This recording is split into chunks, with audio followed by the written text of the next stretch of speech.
မင်းသိတဲ့အိမ်ရှိကမင်းကလေးတကယ်တော့သူလူမဟုတ်ဘူးညတိုင်းသူ့အိမ်ရှိရောက်လာတယ်မျက်နာတူတဲ့မင်းကလေးတနေ့ CCTV ပြန်ကြည့်တော့မျက်နာကနေ့စဉ်ပြောင်းနေတယ်ဒီနေ့လူပြောက်တဲ့မှာပါတဲ့မျက်နာမနေ့ကတေဆုံးသွားတဲ့မင်းကလေးမနှက်ဖြန်မျက်နာကဘသူလဲသူ့အိမ်ရှိမှာရက်နေတဲ့မင်းကလေးမျက်နာကိုတင်ရောမြင်ဘူးလားအိမ်ငန်းနေတဲ့ចောင်းသားအောင်ကျော်ဖြိုသူ့အိမ်ရှိမှာညနေ6နာရီဆိုရင်မင်းကလေးတယောက်လာရက်တယ်အရက်ရှိစပင်နက်မျက်နာဖြူဖြူဘာမှမပြောအိမ်ကိုသာငေးကြည့်နေပထမတော့အောင်ကျော်ဖြိုမတိချင်အောင်ဆောင်နောက်တစ်ပတ်နှစ်ပတ်တလကြာတော့စိတ်ထဲထူဆန်းလာတယ်ဒီကောင်မလေးငါ့ကိုဘာလို့လာကြည့်နေလားလဲတနေ့အိမ်ရှိထွက်ပြီးမေးလိုက်တယ်မင်းဘသူလဲငါ့ကိုတိလားမင်းကလေးပြုံးပြတယ်ဒါပေမဲ့မျက်လုံးထဲမှာအသက်မရှိဘူးပြီးတော့လှဲ့ထွက်သွားတယ်ညဘက်အိမ်ရှိမှာသူမရဲ့အရေးပြောက်သွားပေမဲ့ခံစားချက်တစ်ခုကြံခဲ့တယ်သူမရဲ့မျက်နှာတနေ့ရာမှာမြင်ဘူးနေတယ်သုံးပတ်မြောက်တဲ့ညအောင်ကျော်ဖြိုးအိမ်ရှိမှာ CCTV ပြန်ကြည့်ချစ်တယ်တရက်နှစ်ရက်10ရက်ရုတ်တရက်သူထိတ်လန့်သွားတယ်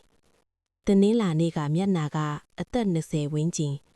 အင်္ဂါနေ့ကမျက်နာကလုံးဝကွဲပြားနေတယ်ဗုဒ္ဓဟူးနေ့ကမျက်နာကတငယ်ချင်းရဲ့ညီမကြာသပတေးနေ့ကသတင်းမှာပျောက်နေတဲ့မင်းကလေးအောင်ကျော်ဖြိုးလက်တွေတုံလာတယ်ဒါဖြစ်နိုင်တဲ့ကိစ္စမဟုတ်ဘူးတယောက်တည်းကမျက်နာနှမျိုးမဖြစ်နိုင်ဘူးပြန်ဖွင့်ကြည့်တော့မှတ်တမ်းထဲမှာသူမရဲ့မျက်နာဟာနေ့စဉ်ပြောင်းနေတယ်ဒါပေမဲ့အင်ကြီးဖနက်စပင်ပုံစံကအတူတူပဲနောက်ဆုံး CCTV ရက်စွဲမှာသူမရဲ့မျက်နာကသူ့အိမ်နောက်ခန်းမှာတည်နေတဲ့မင်းကလေးနဲ့တူနေတယ်ဒါပေမဲ့အဲ့ဒီအိမ်မှာသူတယောက်တည်းနေတာ2နှစ်ရှိပြီညဘက်အိမ်ရှိထွက်ကြည့်တယ်မင်းကလေးရောက်နေပြီဒီတစ်ခါမျက်နာကအောင်ကျော်ဖြိုးကိုယ်တိုင်ခလေးဘဝကတေဆုံးသွားတဲ့အမထစ်သူမျက်နာ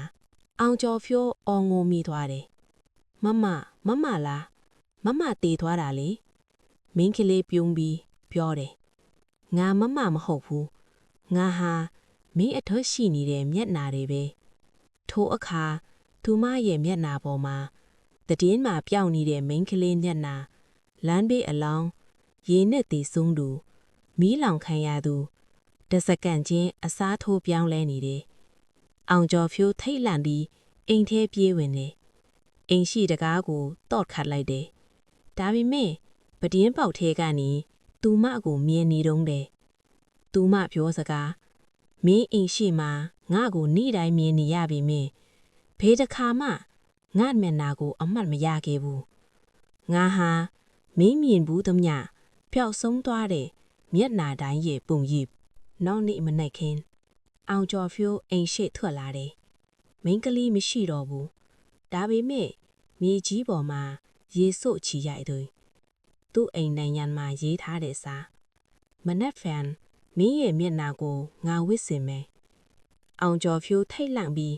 မှန်ကြည့်တယ်မှန်သေးကအောင်ကျော်ဖြိုးတခဏမှုံဝါသွားပြီးပြန်ကောင်းလာတယ်ဒါပေမဲ့သူ့ဘေးမှာရက်နေတဲ့အရေးတစ်ခုရှိတယ်အဲ့ဒီအရေးရဲ့မျက်နာကသူ့မျက်နာနဲ့အတူတူပဲထိုအရေးကပြောလိုက်တယ်အခုတော့ငါမင်းရဲ့မျက်နာကိုရပြီမနှက်ထန်မင်းအိမ်ရှိမှာလာကြည့်ဦးဘသူမျက်နာတတ်ထားလဲဆိုတာကိုမီးလုံးတစ်လုံးလုံးမြင့်သွားလေအရေးပြောက်သွားပေမဲ့မှန်ချင်းမှာအောင်ကျော်ဖြိုးမရှိတော့ဘူးအဲ့ဒီအိမ်ရှိမှာမနှက်ဖြန်ကစလို့မျက်နာတူတဲ့မိန်းကလေးတယောက်ရက်နေမယ်ဒါပေမဲ့